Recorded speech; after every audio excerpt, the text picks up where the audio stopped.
प्रातः क्लास चल रहा था 27/8/1967। रविवार को दूसरे पेज की मध्य में बात चल रही थी।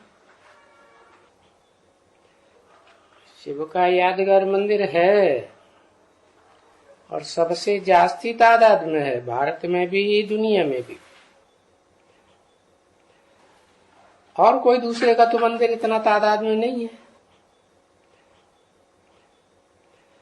और फिर भी भारतवासियों में भले कोई बुद्धि नहीं है, पत्थर बुद्धि है, तो उनको तो ये पता ही नहीं पड़ता है शिव कौन है, सोमनाथ कौन है, बबूलनाथ कौन है।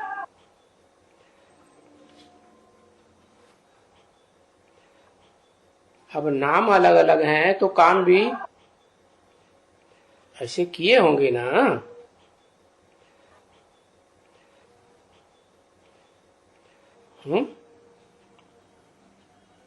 सोमनाथ जो काम करेगा वो काम शिव करेगा क्या?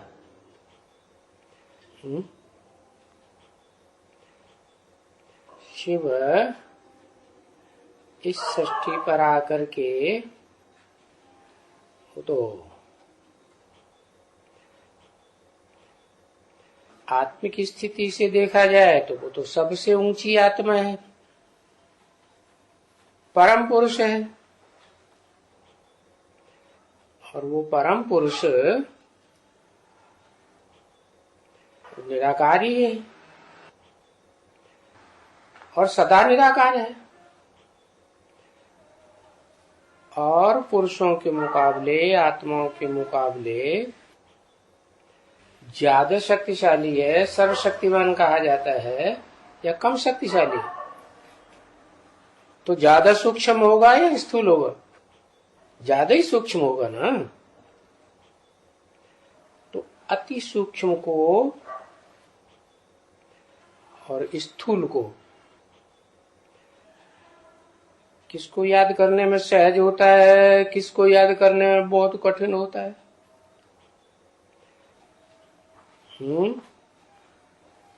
स्थूल को याद करने में सहज हो जाता है, क्योंकि देह स्थूल है और जन्म जन्मांतर द्वापर युग से जब से ये देहधारी धर्म पिताएं आए तो देह को और देह की स्थूल कर्म इंद्रियों को याद करते आए। तो टेव पड़ी हुई है, आदत पड़ी हुई है स्थूल को, बड़े रूप को याद करने की। तो शिव बाप जब आते हैं निराकार इस सृष्टि पर तो किसको ढूंढेंगे? किसको निमित्त बनाएंगे? षष्ठी रूपी रंगमंच पर एक को निमित्त बनाएंगे या प्रजातंत्र सागर शासन चलाएंगे? ढेर के ढेर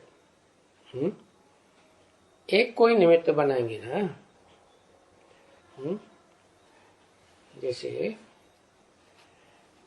जंगल का राजा शेर होता है और प्राणी तो उसके मुकाबले इतने ताकतवर नहीं होते। तो शेर बच्चे तो बहुत पैदा करता है, लेकिन उनमें शेर एक ही होता है कि ढेर होते हैं?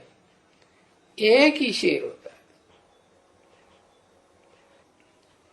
तो ऐसे ही शिव बाप आते हैं तो इस सृष्टि पर आत्मा का ज्ञान तो देते हैं, लेकिन उनको तो पता है ना इस सृष्टि रूपी रंगमंच पर कौन सी आत्मा आत्मिक स्टेज में ज्यादा से ज्यादा जन्म तक रही।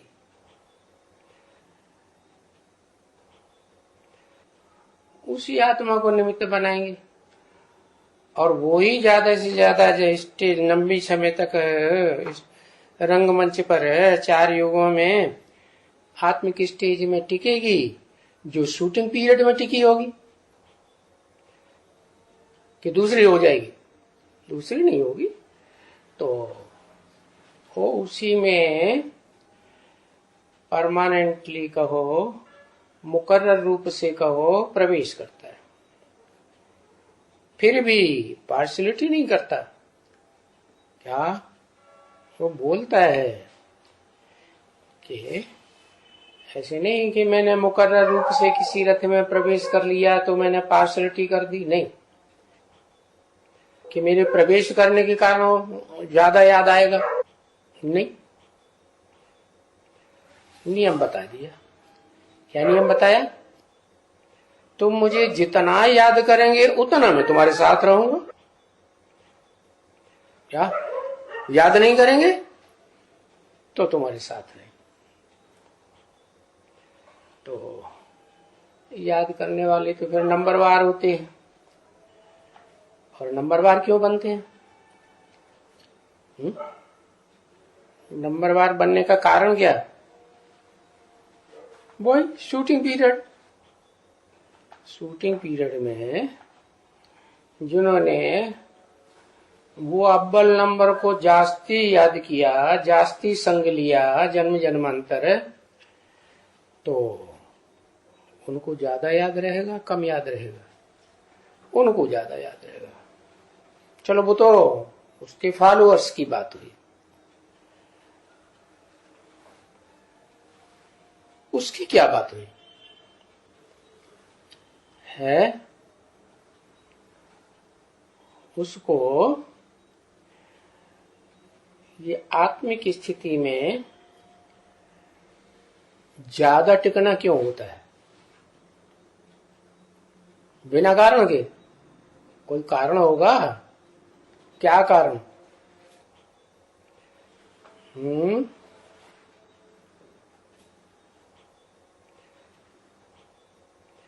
अरे मुकर्रर रथ है, वो तो बता दिया, तुम जितना याद करोगे उतना ही मैं तुम्हारे साथ हूं, उतना ही संग का रंग लगेगा।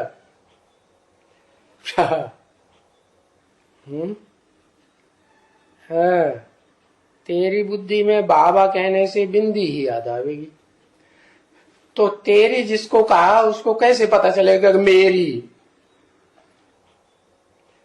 है?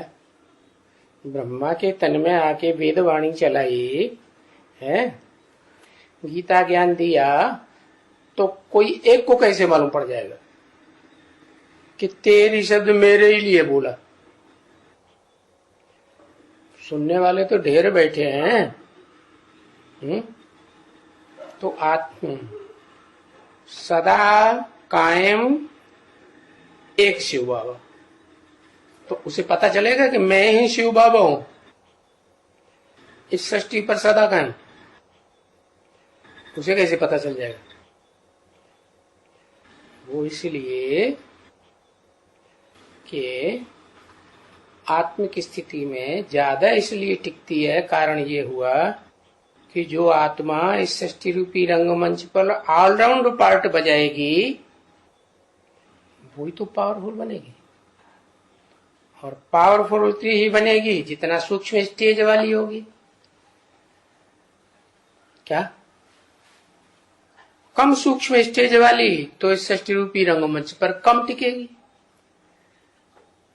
ज्यादा पावर वाली है बैटरी, जैसे बैटरी होती है ना, छोटी भी होती है लेकिन पावर नहीं होती है। छोटी बैटरी में भी कोई बड़ी बड़ी पावर होती है। कोई बड़ा सेल होता है, उतनी पावर वाला देखने में बड़ा लग रहा है, पावर वाला नहीं है। तो जो जितना सूक्ष्म होता है उसको ज्यादा पावरफुल कहेंगे ना। और सूक्ष्म उतना ही आत्मा बनेगी जितना आत्माओं के बाप को, जो सूक्ष्म अति सूक्ष्म है, उसको याद करेगी। तो बताया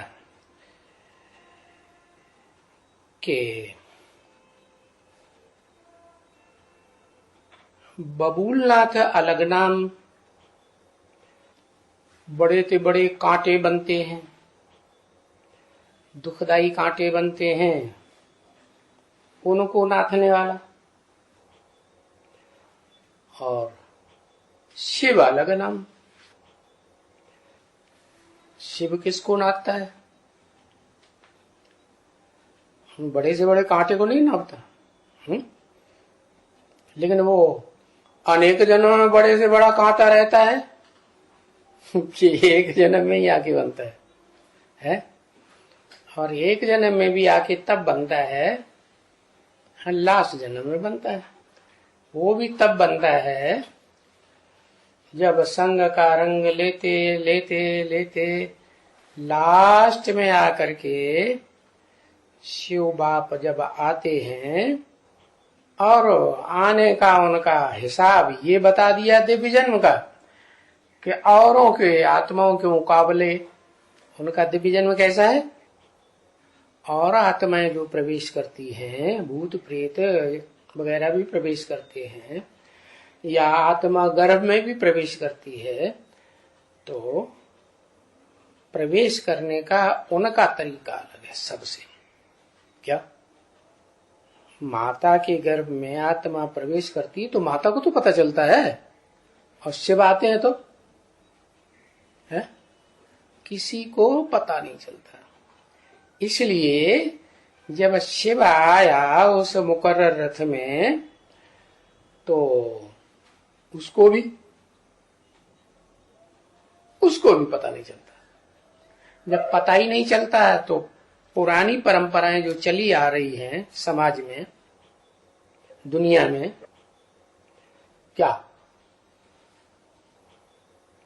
क्या परंपरा चली आ रही है कि भगवान सर्वव्यापी है। क्या मेरे में है, तेरे में है। अब जो ज्यादा तपस्या करेगा, ज्यादा पुरुषार्थी होगा, मेहनत ज्यादा करेगा, तो वो शिवोहम हो गया जो सबको पढ़ा सके। तो अब ये तो शास्त्रों के पढ़ने की बात हुई।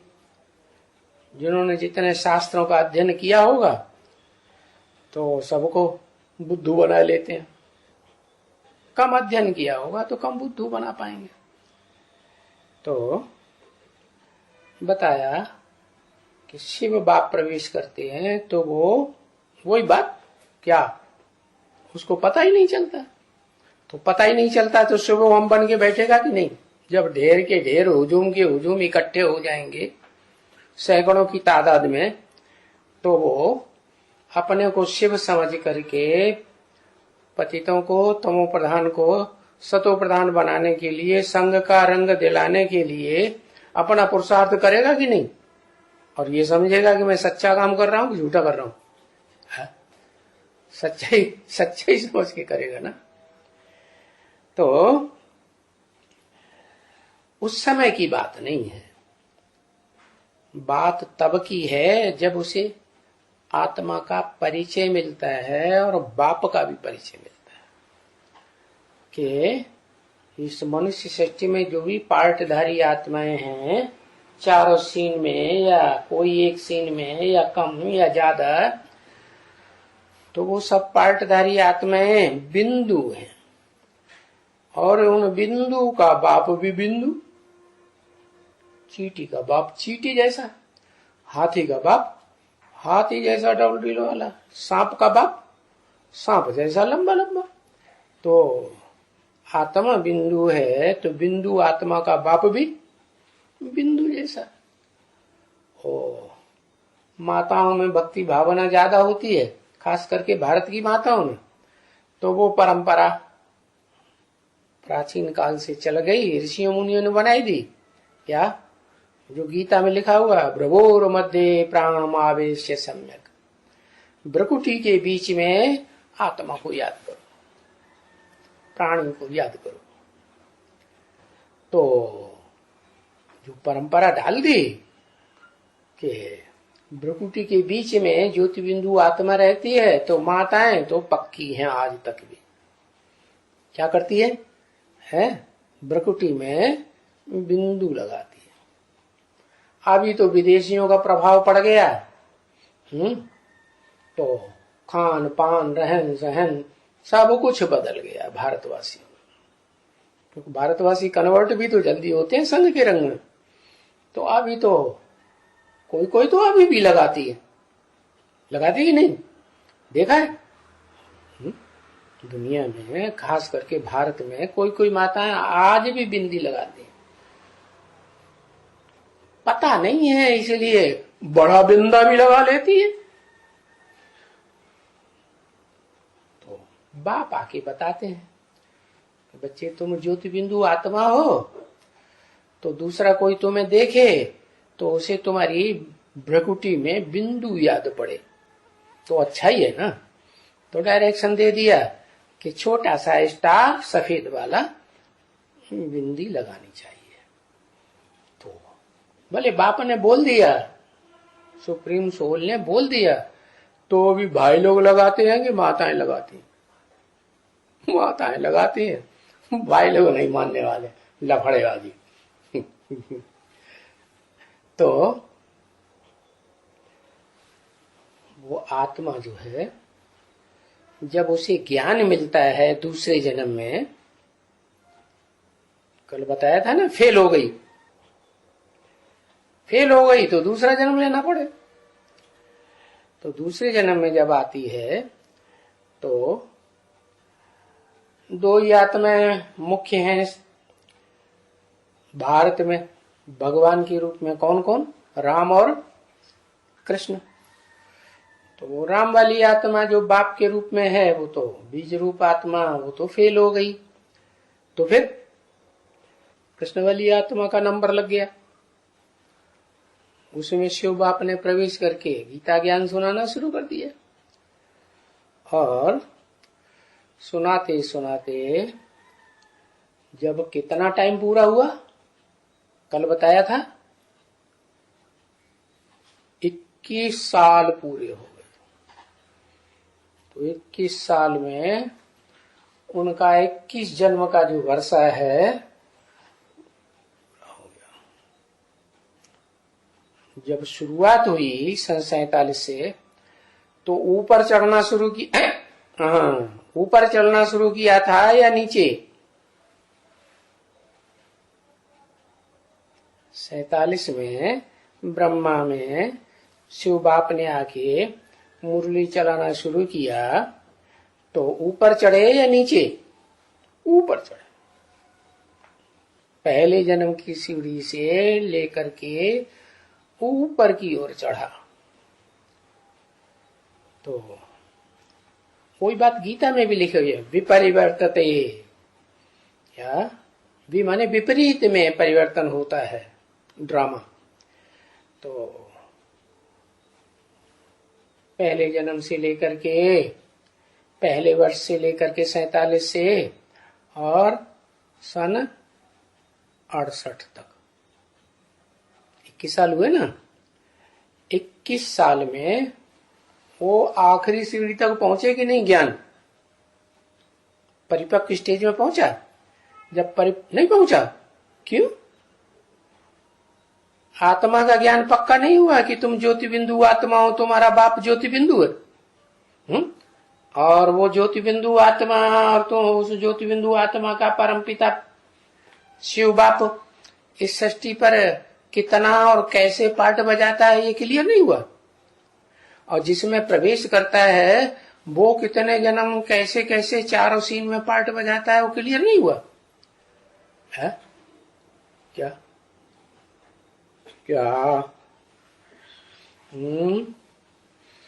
मंथन नहीं हुआ। हाँ, तो उसी के लिए तो बताया कि बच्चा थोड़ा ही मंथन करता है। ब्रह्मा वाली आत्मा तो, कृष्ण वाली आत्मा तो भारतवर्ष में बच्चे के रूप में पूजी जाती है। मंदिरों में देखो जाके, जो कृष्ण के चित्र रखे हुए हैं वो बचपन के चित्र रखे हुए हैं कि बड़े के रूप में पूजा की जाती है, छोटे रूप की पूजा की जाती है। तो यादगार कहाँ की है? संगम युग की यादगार है ना। तो संगम युग में उसने लंबे समय तक बच्चा बुद्धि का पार्ट बजाया। तो वो थोड़ी मंथन करेगी। उसको तो जितना सुना दिया बेसिक प्राइमरी नॉलेज में, जो अम्मा अम्मा का पार्ट है ना, अम्मा तो नहीं समझेगी। तो बच्चा बुद्धि आत्मा वो मनन चिंतन मंथन नहीं करती। क्या प्रश्न था तुम्हारा? मंथन नहीं होता, मंथन नहीं होता तो करेगी कैसे मंथन? वो मंथन करने वाली आत्मा ही तो फिर उनके शरीर छोड़ने के बाद उसी वर्ष में ज्ञान में आ जाती है। और वो राम वाली आत्मा पूर्व जन्म से ब्राह्मणत्व के संस्कार लेकर के आती है, तो ज्यादा तीखी होगी या कम तीखी होगी? और ब्राह्मणों के मुकाबले है ज्यादा तीखी होती है। और वो ब्रह्मा के द्वारा जो भी ज्ञान सुनाया गया, वेदवाणी सुनाई गई, उसका गहराई से मनन चिंतन मंथन करती है। क्या ज्ञान मार्ग की आत्मा है ना। अव्वल नंबर भक्ति मार्ग में भी कोई हुआ है जिसने वेदों का बड़ा मंथन किया अंतिम जन्म में, याद है नाम? एक बार सुनाया था, नहीं याद है? गायत्री परिवार का नाम सुना? नहीं सुना? हाँ, वो गायत्री मंत्र को विशेष ध्यान, रामचंद्र। क्या भक्ति मार्ग में भी उनका नाम रामचंद्र रख दिया। बहुत वेदों का प्रकांड विद्वान माना जाता था। अभी भी उसके फॉलोअर्स जो हैं उन्हीं रामचंद्र को भगवान मानते हैं। तो वो राम वाली आत्मा ब्रह्मा के शरीर छोड़ने के बाद रंगमंच पर आती है शूटिंग पीरियड में, और जो कुछ भी ज्ञान सुनती है, जो मुरलियां सुनती है, वो सारी मुरलियां मनन चिंतन मंथन करके रिसर्च करने का स्वभाव है। क्या? और रिसर्च में तो क्या बताया जाता है? जो रिसर्च के स्टूडेंट होते हैं ना, बीए एमए की पढ़ाई पढ़ने के बाद उनको रिसर्च का काम दिया जाता है, तो उनको बताया जाता है कि कोई बात की रिसर्च करनी है, खोज करनी है, तो एकदम रूट में चले जाओ। क्या? जड़ पकड़ो उसकी कहां से। तो वो आत्मा तो आते ही ब्रह्मा कुमारी और ब्रह्मा कुमारों की बात पे ध्यान नहीं देती, सीधा किस बात को पकड़ लेती है? किस पे ज्यादा ध्यान देती है? आदम पे ज्यादा ध्यान दे। तो आदम वाली तो आत्मा ही है।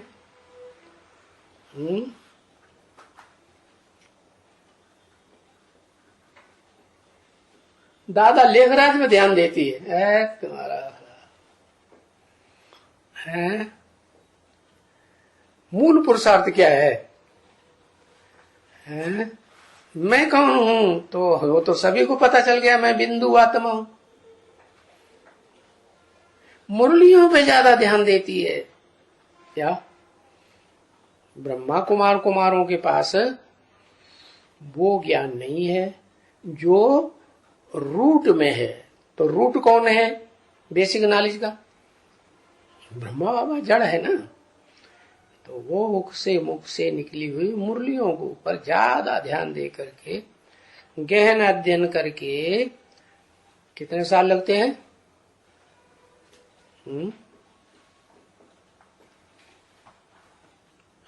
5 साल। हाँ, 69 से 76 तक। 69 तो गया, क्योंकि 5 दिसंबर को तो उसको पक्का होता है कि मैं ज्योति बिंदु आत्मा हूं। तो दिसंबर तो खत्म हो गया ना 69 का। तो 70 से लेकर के 76 तक कितने साल हुए? 76 में पूरा ही जोड़ लो। कितने साल हुए? 7 साल हुए। उस 7 साल में वो परिपक्व स्टेज में मुरलियों के तंत्र को पकड़ लेती है, और तंत्र को पकड़ने के बाद वो अपनी आत्मा को पहचान लेती है या नहीं पहचानती है? क्या पहचानती है? कि मैं इस सृष्टि रूपी रंगमंच पर सृष्टि रूपी रंगमंच का बीज रूप बाप हूं।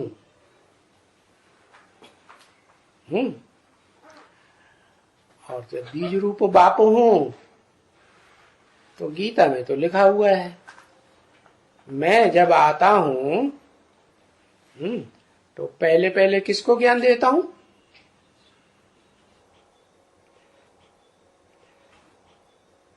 पता है? सूर्य को ज्ञान देता हूं। क्या? विभावसु। वि माने विशेष, भा माने रोशनी, वसु माने धन संपत्ति। विशेष ज्ञान की रोशनी की धन संपत्ति उसे मिलती है। किसको? सूर्य। सूर्य से ज्यादा रोशनी होती है किसी में? नहीं होती है।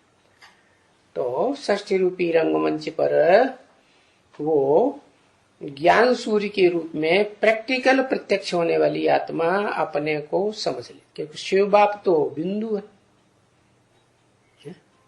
षष्ठी रूपी रंगमंच पर अकेला सूर्य ही है। स्थूल रूप दुनिया में देखो कि कोई और भी है, सिर्फ सूर्य है चमकने वाला। सूर्य तो अकेला नहीं है। तारे हैं, चांद है, तो उनमें भी कोई ज्यादा चमकते हैं, कोई डिम डिम नहीं, कम थोड़े चमकते हैं। कोई अपने प्रकाश वाले होते हैं, टिमटिमाते रहते हैं। कोई अपने प्रकाश नहीं है, दूसरों से प्रकाश लेकर के, जैसे चंद्रमा खुद प्रकाशित नहीं है, सूर्य के प्रकाश से प्रकाशित है। तो ऐसे ही इस षष्ठी रूपी रंगमंच पर जो चैतन्य आत्माएं हैं, धरती के सितारे हैं, उनमें एक सितारा सूर्य के रूप में है। सारी सृष्टि पर जितने भी सितारे हैं उनमें मुखिया कौन है? सूर्य। तो सूर्य अगर कहा जाए तो वास्तव में तो सूर्य, ज्ञान सूर्य शिव है। कैसे? वो कभी किसी के अटैचमेंट में नहीं आता, रोशनी देता है। क्या? संग का रंग भी मिलता है, देता है, लेकिन खुद नहीं फंसता। और जितने हैं वो सब, जो भी आत्माएं हैं, सब भोगी हैं, और भोग वासना में आकर के उनको संग का रंग लग जाता है। ये नियम है जो गीता में लिखा है, संगात संजायते कामा। काम की आस पूरी नहीं होती है, कामना पूरी नहीं होती है तो क्रोधात कामात भवति संभोग। तो ऐसे दिया ना, माना किसी का मन से,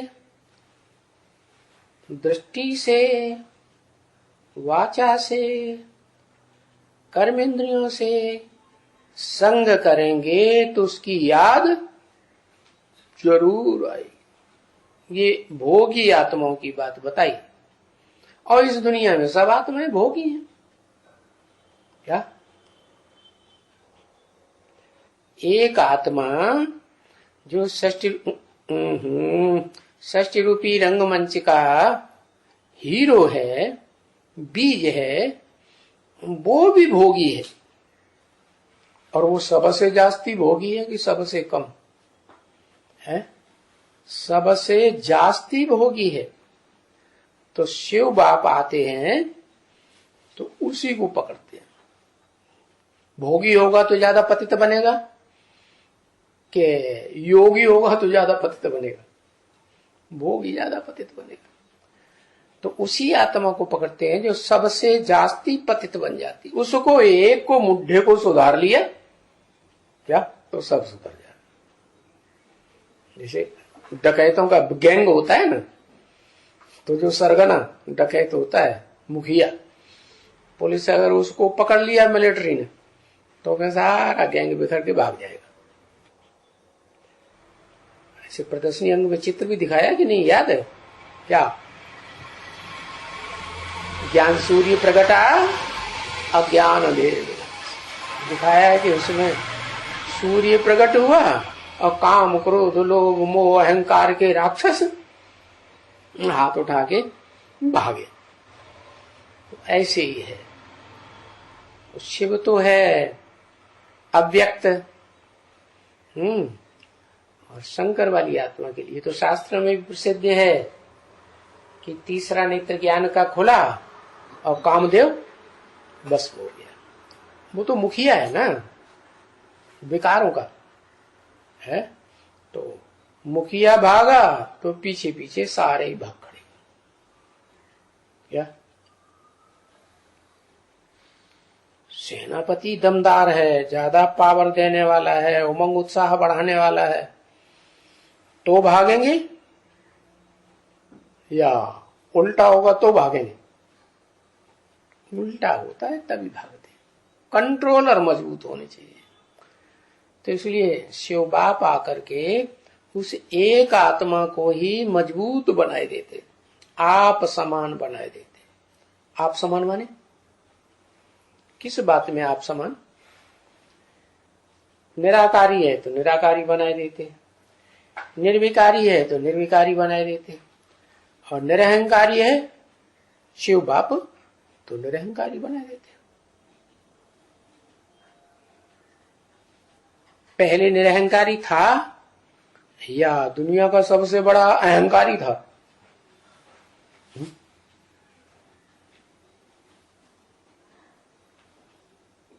सबसे बड़ा अहंकारी, नाम ही रख दिया है अहमदाबादी। पैदाइश ही कहां से होती है? अहमदाबाद से। तो इतना बड़ा अहंकारी को इतना बड़ा निरहंकारी बनाए देना, तो उसमें कौन सा गुण विशेष आएगा जिससे सबसे जास्ती भाग्य बनता है? एक गुण है विशेष जिससे सबसे जास्ती भाग्य बनता है, और प्रैक्टिकल में आज की दुनिया में भी देखा जाता है।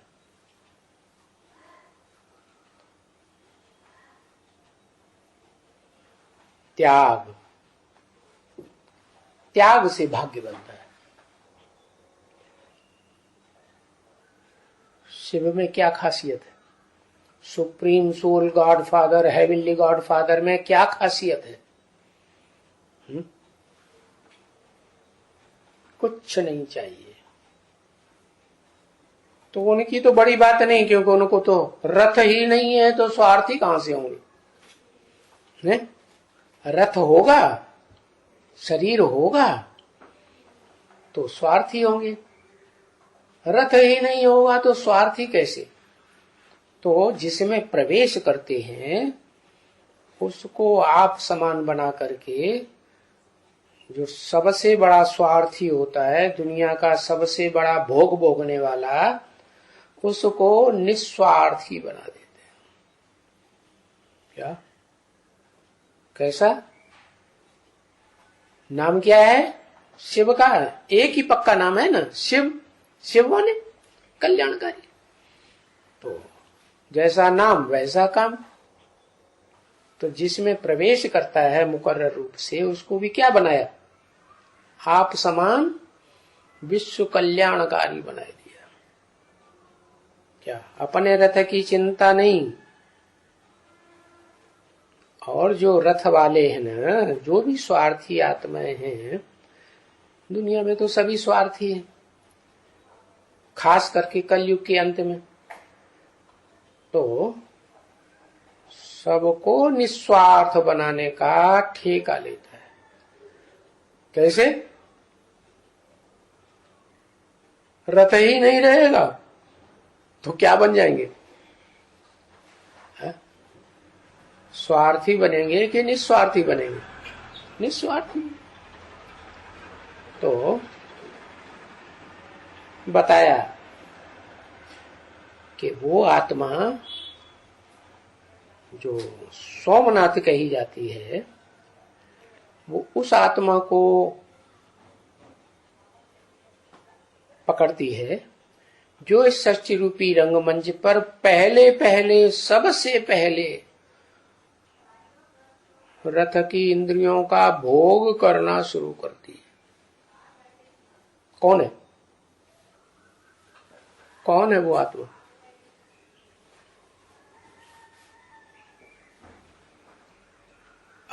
कृष्ण वाली आत्मा, जिसे हम कहें दादा लेखराज वाली आत्मा, ब्रह्मा वाली आत्मा। क्या? इसीलिए उसकी यादगार में मंदिर बना हुआ श्रीनाथ द्वारा। क्या? त्याग करती है या बढ़िया बढ़िया माल पहले खुद खाती है? और क्रिश्चियंस ने उसको फॉलो किया। किसको फॉलो किया है? कृष्ण को। या कहो क्या कृष्ण ने क्रिश्चियंस को फॉलो किया? अंत में दोनों बातें होंगी, क्योंकि कृष्ण वाली आत्मा पहले ही जन्म से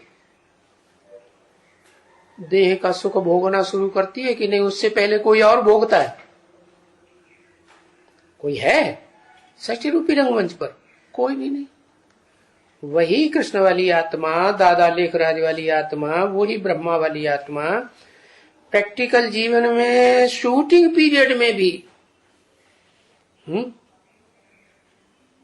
वो मस्ती मारती है, खूब खान पान 36 प्रकार के भोग बनाना खाना पसंद करती है कि जगन्नाथ भंडारी की तरह सारी दुनिया का पहले ध्यान रखती है। क्या करती है? पहले खुद स्वार्थी हुई ना, तो दुनिया का सबसे बड़ा स्वार्थी हो गया वो आत्मा। जैसे शिव बाप ने आकर के किसको पकड़ा? दुनिया के सबसे बड़े स्वार्थी को पकड़ लिया निस्वार्थी बनाने के लिए। ऐसे ही जिसका नाम सोमनाथ पड़ा, उसने क्या किया है? जो बड़ा भोगी है। कौन? चंद्रमा। क्या? चंद्रमा माने मन। मन रूपी चंद्रमा बहुत तीखा दौड़ता है। दौड़ता है कि नहीं? और इंद्रियों के भोग पहले उसको चाहिए। इंद्रियां प्रबल हैं या मन प्रबल है? मन प्रबल है। तो जो प्रबल होगा वो पहले अपनी पूर्ति करेगा, दूसरे पड़े हुए हैं उनकी पूर्ति करेगा? है? उनकी पूर्ति नहीं करेगा, पहले अपनी। अगर स्वार्थी है तो ब्रह्मा वाली आत्मा क्या करती है? ये उसका यादगार मंदिर बन गया श्रीनाथ दरबार। और अगर किसी को भोग देगी भी तो जो जितना यज्ञ में ज्यादा देगा तो उसको बढ़िया परवरिश करेगी। बड़े आदमियों की ज्यादा बढ़िया परवरिश। आज भी ब्रह्मा कुमारी जो हैं, ब्रह्मा की फॉलोअर, कोई भी जाके देख सकता है। बढ़िया परवरिश होती है कि नहीं? प्रधानमंत्री जाएगा ब्रह्मा कुमारी विद्यालय के हेड ऑफिस में, तो बढ़िया आवभगत होगी कि नहीं? सूखी रोटी दाल चावल दिया जाएगा खाने के लिए? बिल्कुल नहीं। बढ़िया से बढ़िया 36 प्रकार के भोग मिलेंगे। क्या सबको मिलते हैं? सबको। तो बताया कि सोमनाथ नाम क्यों पड़ा? क्योंकि सोम नाम है चंद्रमा का। वो ज्ञान चंद्रमा ब्रह्मा कृष्ण चंद्र, वो आत्मा क्या करती है? बहुत भोगी है, भोग की शुरुआत ही उसने की संसार में, तो उसी आत्मा को वो पकड़ लेती है। कौन? जो शिव समान बनी शंकर की आत्मा। इसलिए शिव के साथ शंकर का ही नाम जोड़ा जाता है। कोई और देवता, कोई और ऋषि मुनि, कोई और मनुष्य, कोई और राक्षस का नाम जोड़ा जाता है क्या? है? नहीं जोड़ा जाता। तो ऐसे ही वो भी फॉलो करता है। कौन? शंकर वाली आत्मा, जो षष्ठ रूपी रंगमंच का हीरो पार्टधारी है, वो भी यही परंपरा चालू रखता है। क्या? क्या अभी अभी तो बताया। क्या परंपरा चालू रखता है? कि इस षष्ठ रूपी रंगमंच पर जो सबसे भोगी आत्मा है और भोग वासना में पहले नंबर जाती है, कोई कहे कि क्या उसका बाप नहीं है? भोग नहीं करेगा तो पैदाइश कैसे करेगा? है? जो सतयुग में कृष्ण पैदा होगा 16 कला संपूर्ण, तो उसका जन्म देने वाला भोग नहीं भोगता है? दृष्टि का भोग नहीं भोगता, भोगता है तेरा अगला। उसको जन्म देने वाला वाइब्रेशन का सुख भोगता है। ये वाइब्रेशन शरीर की चीज नहीं है, क्या? ये अव्यक्त चीज है। देह व्यक्त होती है और मन बुद्धि अव्यक्त होती है। तो मन बुद्धि के वाइब्रेशन से वो संतान पैदा करते हैं। ब्रह्मा ने सृष्टि कैसे रची? क्या शास्त्रों में गायन है? मनसा सृष्टि रची। मानसी सृष्टि के 4 बच्चे पहले पैदा कर दिए। सारी सृष्टि मानसी है, उन बच्चों ने भी ऐसे ही किया। तो मन के वाइब्रेशन से वो तैयार होते हैं। क्या? अरे ब्राह्मण कैसे पैदा होते हैं? ब्राह्मणों की संख्या कैसे बढ़ती है? सेवा करने जाते हैं? तो ज्ञान की सेवा करेंगे तभी तो निकलेंगे, ऐसे ही निकलेंगे। तो ज्ञान की सेवा करते समय अगर वाइब्रेशन है याद का, तो रिजल्ट निकलेगा। यह याद का वाइब्रेशन ही नहीं है, अंश मात्र भी नहीं है, देवभान भी भरा हुआ है, तो रिजल्ट निकलेगा। ब्राह्मण कब पैदा होंगे?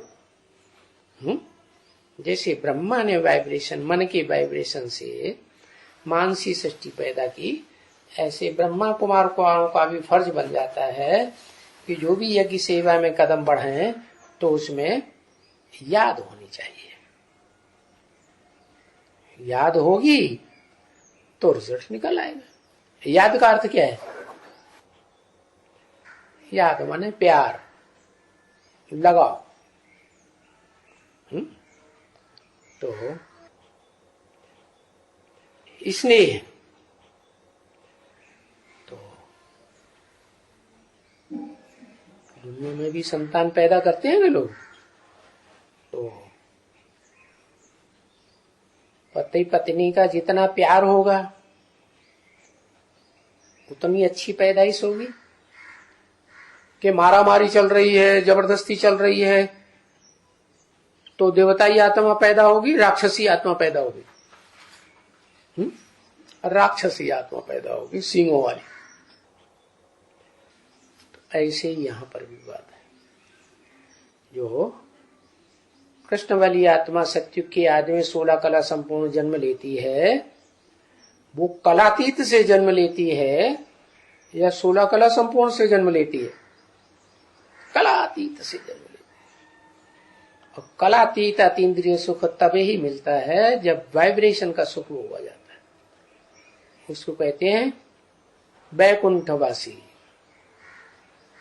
क्या विष्णुलोक, विष्णुलोक में वाइब्रेशन की पावर काम करती है।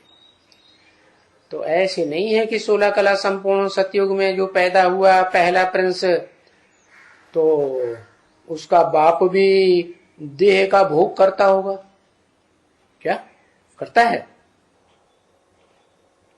नहीं करता है, देह का अंश मात्र है। और उसकी यादगार पेड़ पौधों में भी दिखाई जाती है। कोई पौधा है, कौन सा है? हाँ, बहुत खाता है ना, ये खाता था। हाँ, पपीता,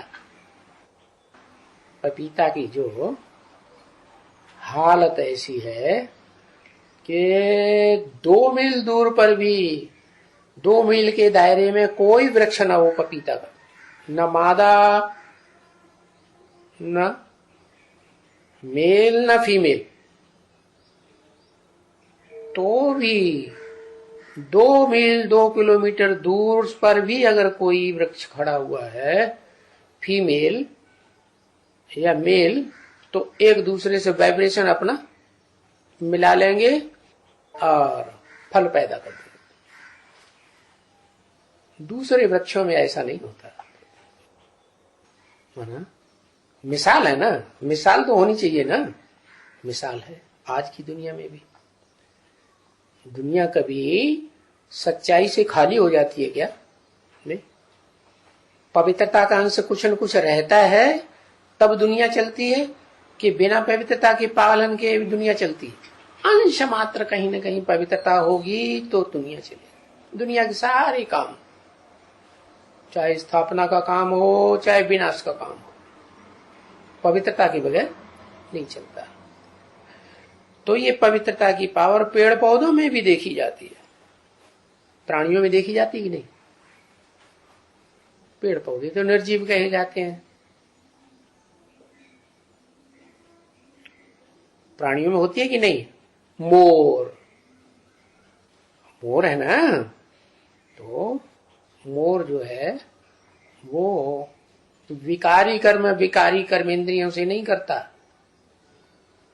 क्या? वो सिर्फ आंसू पीती है मोरनी, और उसी से गर्भ रह जाता है। कहां की यादगार? संगम युग की यादगार। कैसे?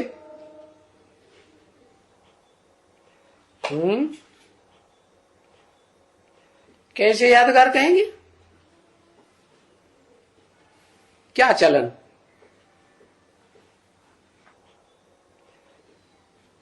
ज्ञान डांस करता है। अरे ज्ञान डांस की तो वाइब्रेशन है, ज्ञान डांस तो ठीक है।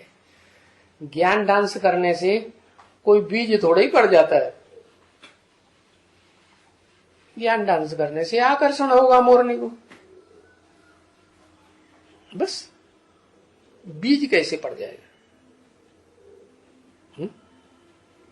तो जो यादगार अब आज तक चली आ रही है कि मोरनी मोर का आंसू पीती है, तो वो यादगार यही है कि जो भी रुद्रमाला के मणके हैं, राधा कृष्ण की कोई यादगार है, नाम है, तो जो भी रुद्रमाला के मणके हैं वो रोते रोते पैदा होते हैं।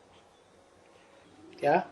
उनकी सख्त परीक्षा होती है ना, तो ऐसी सख्त परीक्षाएं होती हैं, रोना शुरू कर देते हैं। रोना आदमी कब हेल्पलेस हो जाता है तब रोता है, कि दमदार रहता है तब रोता है? हेल्पलेस हो जाता है, होल्ड ऑल खत्म, तो रोता है। तो मोरनी को तो उसके डांस की कदर है ना, उसका डांस सबसे जास्ती दिल लगा के कौन देखती है? मोरनी ही तो देखती है ना, तो कदर है उसको, तो उस कदर की वो वैल्यू समझती है, और वो आकर के उसका आंसू पी लेती है, वो उसी से गर्व रह जाता है। तो ये शूटिंग पीरियड में जैसा होगा वैसा ही तो ब्रॉड ड्रामा में चलेगा है। आंसू जो निकलता है वो खुशी के वाइब्रेशन से निकलता है मोस्टली, या दुख आता है तब वाइब्रेशन निकलता है आंसू का। आंसू जो निकलता है दुख के वाइब्रेशन से मोस्टली निकलता है। और पुरुष आंसुओं से ज्यादा रोते हैं कि स्त्रियां आंसू से ज्यादा रोती हैं?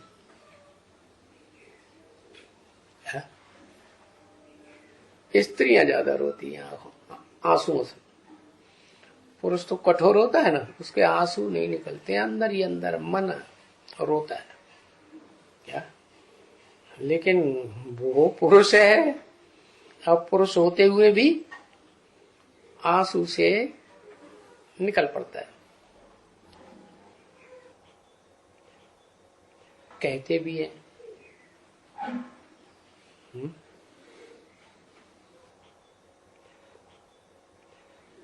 वियोगी होगा पहला कवि, आह से निकला होगा ज्ञान, निकल कर नैनों से चुपचाप बही होगी कविता अनजान।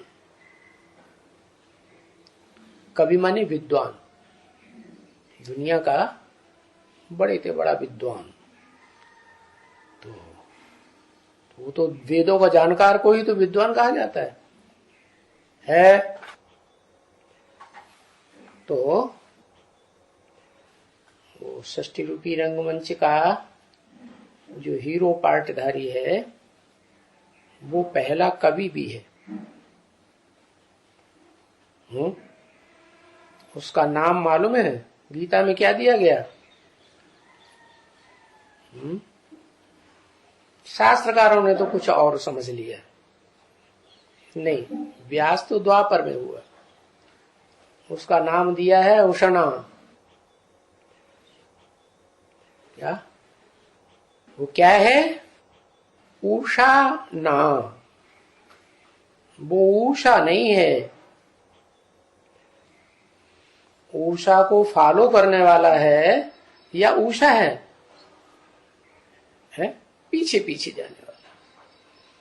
तो उषा तो सवेरे को प्रातः काल को लाल लाल उषा निकलती है ना, लालिमा भी कहते हैं उसे। तो उसके पीछे पीछे कौन भागता है? सूर्य भागता है। तो उसका नाम दिया है, ज्ञान सूर्य के रूप में पार्ट बजाने वाले का नाम दिया है उषणा। तब ये कवि ने किसी ने भाव विभोर होकर के गीत बनाया ना, तो उसमें ये सच्चाई आ गई कि पहला कवि कैसा होगा? वियोगी। वियोगी होगा पहला कवि, आह से उपजा होगा ज्ञान, निकल कर नैनों से चुपचाप बही होगी कविता अनजान। तो वो मोरनी है, वो उसका आंसू पीती है। कौन हुई मोरनी? अरे बड़ा खुश हो गया, नाम सुनते ही खुश हो गया। रुद्रमाला के मणके है ना, कोई के हाथ टूटे हुए, कोई की टांग टूटी हुई है, कोई काना है, कोई बहरा है, किसी को मुख नहीं है, कोई बहुत मुख वाला है। बहुत मुख वाला मालूम कौन है? बहुत प्रसिद्ध है शास्त्रों में, कार्तिकेय। रावण नहीं। रावण तो मुख होते थोड़े ही 10 मुख होते हैं रावण को। वास्तव में षष्ठी का आरंभ हुआ तो कार्तिकेय है, उसका नाम है कार्तिकेय। क्यों कार्तिकेय नाम पड़ा है? उसकी अम्माओं का नाम क्या था? कृत्तिका। अब कृत्तिकाएं एक थी या अनेक थी? 6 कृत्तिकाएं थी।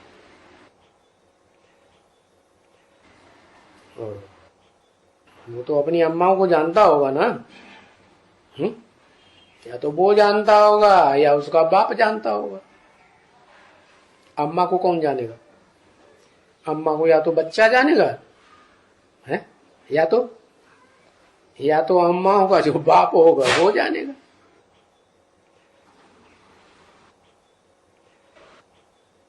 तो नाम कृतिका क्यों पढ़ा?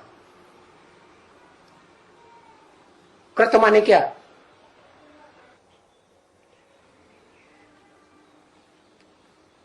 कृति नहीं, वो प्रकृति नहीं, सिर्फ कृति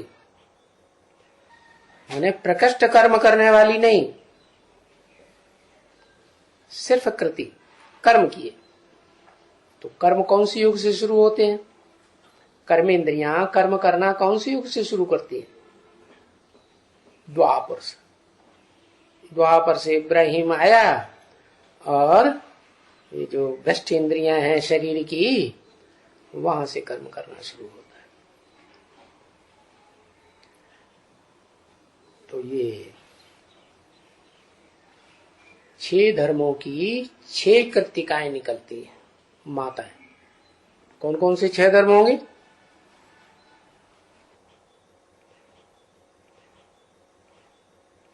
है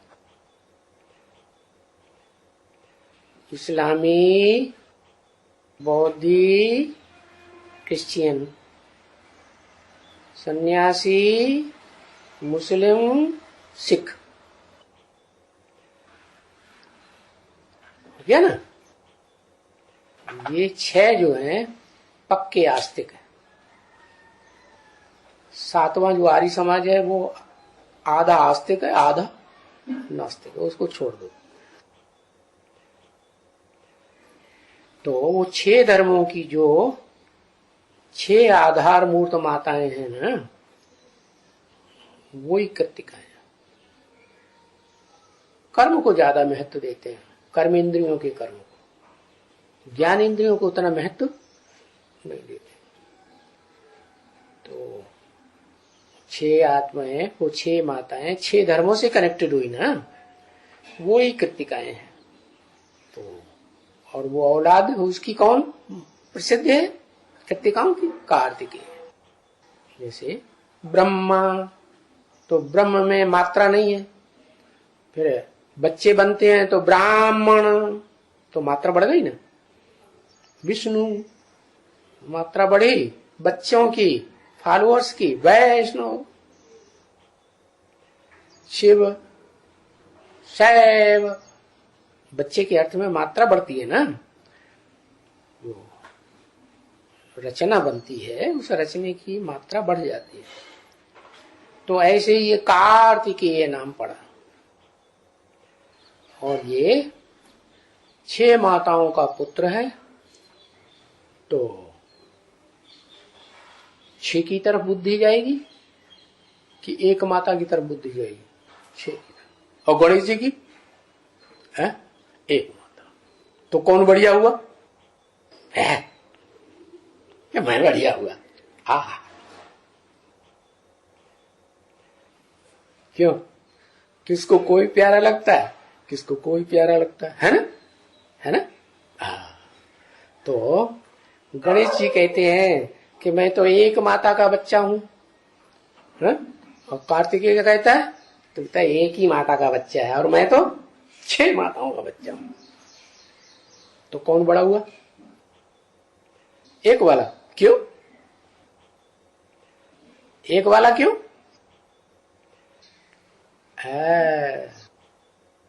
अभिविचारी कहा जाएगा ना। वैसे अभिविचारी तो वो भी नहीं कहा जाएगा, क्योंकि बाप तो होना चाहिए। जैसे ब्रह्मा कुमार है, वो कहते हैं हम ब्रह्मा कुमार हैं। उनसे कहो मुरली में तो बोला है कि प्रजापिता ब्रह्मा कुमार लिखना चाहिए, तुम बाप का नाम क्यों नहीं लेते? तो बाबा ने भले बोल दिया मुरली में, फिर वो क्या लिखते हैं? नहीं। तो गणेश जी क्या कहते हैं? अरे जैसे कलयुग में देवियों की पूजा होती है या देवता को भी पूजा देवियों के साथ मानते हैं? नहीं मानते। तो कलयुगी हो गए ना, इसलिए कलयुग में दिखाया है। सीढ़ी के चित्र में देखा किसकी पूजा होती है? गणेश जी की भी पूजा होती है और हनुमान जी की पूजा। जानवर बुद्धि है, इतनी बात बुद्धि में नहीं बैठती। ब्रह्मा कुमारियों को कितना भी समझाओ प्रजापिता लिखो, अपने विद्यालय का नाम तो लिख दिया, प्रजापिता ब्रह्मा कुमारी सूर्य विश्वविद्यालय, लेकिन अपने नाम के आगे प्रजापिता शब्द नहीं लगा।